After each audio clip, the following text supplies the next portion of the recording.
Bonjour à tous et bienvenue sur les Chroniques de Brie. Cette vidéo commence gare Saint-Lazare car je m'apprête à prendre le train en direction des ateliers de Silitech 3D Printing ou comme on dit en italien Cilitech, car si vous avez vu la première partie de la série Le Projet Gris, Marco et Johanna sont en train de créer mon cosplay, mon armure en impression 3D. Me voici arrivé enfin dans les locaux de Silitech 3D Printing où je remercie d'ores et déjà Marco et Johanna de m'accueillir et de m'autoriser à filmer ce processus de création.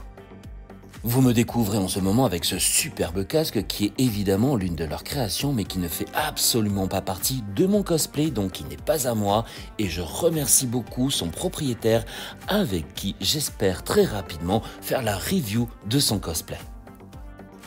Alors, en ce qui concerne mon projet et ce pourquoi je suis ici, la plupart des pièces de mon armure sont imprimées, certaines sont presque prêtes à être peintes, d'autres sont en processus de ponçage et de création, et on va voir ça ensemble, vous imaginez mon impatience. Waouh. Alors, avec Marco, nous avons déposé à terre et dans le désordre les pièces de mon armure pour ne pas tout vous montrer dans cette vidéo et garder quand même un peu de mystère pour les prochaines. Des pièces que l'on va découvrir ensemble, certaines sont plus claires que d'autres, plus brillantes que d'autres, avec des marques ou pas, je comprends pas tout et je demande des explications à Marco et je pense qu'on va mieux comprendre tous ensemble. Par exemple, sur cette pièce, vous voyez toutes ces marques noires. Marco m'explique que c'est la dernière phase avant la pré-finale, mais je ne comprends pas vraiment. Ça va venir par la suite, en comparaison avec celle-ci. Là, il n'y a plus qu'à peindre cette pièce-là, par exemple. Là, c'est lisse, lisse, lisse. Voilà. D'ailleurs, le ponçage est un des domaines où Johanna excelle. Et du coup, Marco, pour celle-là, c'est quoi la différence? Ça, c'est poncé et première après. Ah, il y a déjà de l'après dessus. Il y a déjà de l'après dessus. Mais là, après tout ça, je vais le passer déjà 2-3 fois encore. Ouais. On va couvrir toutes les imperfections. Ouais. Marco et Johanna sont très perfectionnistes et c'est pour cela qu'on leur donne toute confiance. Vous l'aurez donc compris, toutes ces pièces sont dans des phases différentes de préparation et de réalisation. Certaines sont poncées, d'autres ont déjà une ou deux couches d'après. C'est pour cela que l'on voit tant de différences. Un autre aspect très important dans l'utilisation du matériau et dans le travail de Marco, c'est la souplesse et la grande résistance des pièces. Alors, cette pièce-là, là, comme on peut voir, on voit du noir, mais c'est en fait pour qu'on a poncé à l'eau, justement, pour la rendre lisse à 100%. Là, il y a... Donc, la pièce est toujours bien souple, bien résistante. Là, il y a qu'à passer les dernières couches d'après avant la peinture, comme cette pièce-là grise. Et après, c'est tout bon pour la peinture. Là, il y a déjà un gros travail de ponçage. Elle a déjà été poncée une fois à la machine, 2 fois à la machine, une fois à l'eau et une autre fois à l'eau après, quand on a passé l'après encore. D'accord, je comprends beaucoup mieux. Et par exemple, si on compare avec cette pièce-là, c'est... Ça, ça a été poncé quoi à la machine et passé à la première couche d'après. Qui après, ça va poncer à l'eau. D'accord. Donc on voit que c'est pas... Il n'y a pas la même finition encore. Voilà.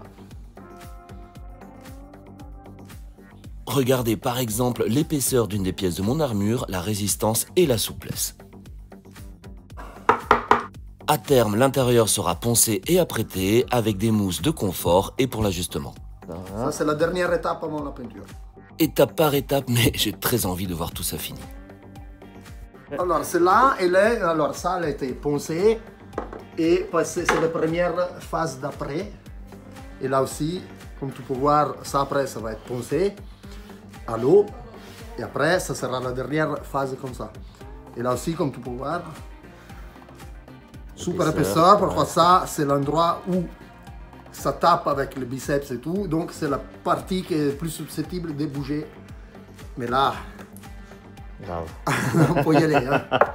C'est du costaud. Et c'est très léger. C'est léger et costaud. Voilà. Voici ce que va donner les chaussures avec l'emplacement de la pièce juste au-dessus, des chaussures qui seront d'ailleurs commandées chez Imperial Boots. Je ne vous montre pas le casque qui est pour l'instant en préparation, ça sera l'objet d'une autre vidéo. Donc on l'a compris, toutes ces pièces sont différentes, certaines ont déjà une couche d'après, prêtes pour la peinture, d'autres sont en ponçage.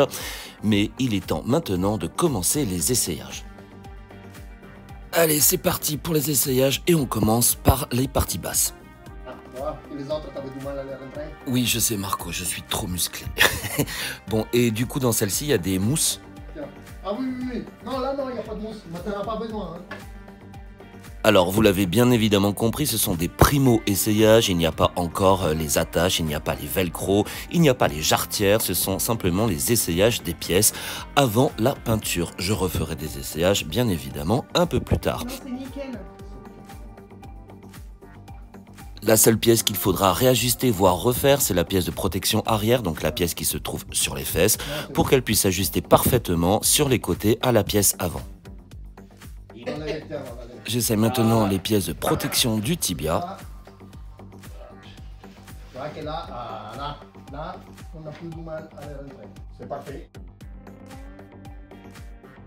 Nous essayons maintenant les parties hautes. On les accroche pour l'instant avec du scotch, étant donné que le scratch et les attaches ne sont pas encore posés, vu que les pièces ne sont pas prêtes ni peintes.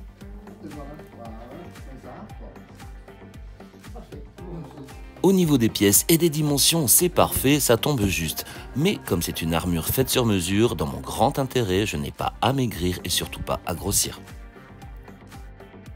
Ça commence à prendre forme et on a une idée de ce à quoi ça va ressembler. Il est temps maintenant d'essayer les pièces des bras. Je vous le redis, il n'y a pour l'instant ni attache ni velcro.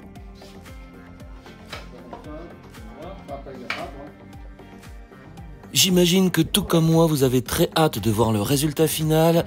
Ce ne sera pas dans cette vidéo, nous attendons que toutes les pièces soient prêtes, les attaches montées pour que je puisse tout vous présenter. J'espère sincèrement que vous avez apprécié cette deuxième partie du projet Gree où l'on suit ensemble l'évolution de la création de mon armure en collaboration avec les ateliers Silitech 3D Printing dont vous trouverez les liens et toutes les informations dans le descriptif de la vidéo ci-dessous. On se retrouve donc pour la suite des vidéos, n'hésitez pas à poser vos questions en commentaire si vous le désirez, à mettre un pouce bleu pour m'encourager et à vous abonner à la chaîne, vous le savez c'est très important pour m'aider à la faire progresser. Je vous dis à très bientôt, prenez soin de vous et que la force soit avec vous, toujours.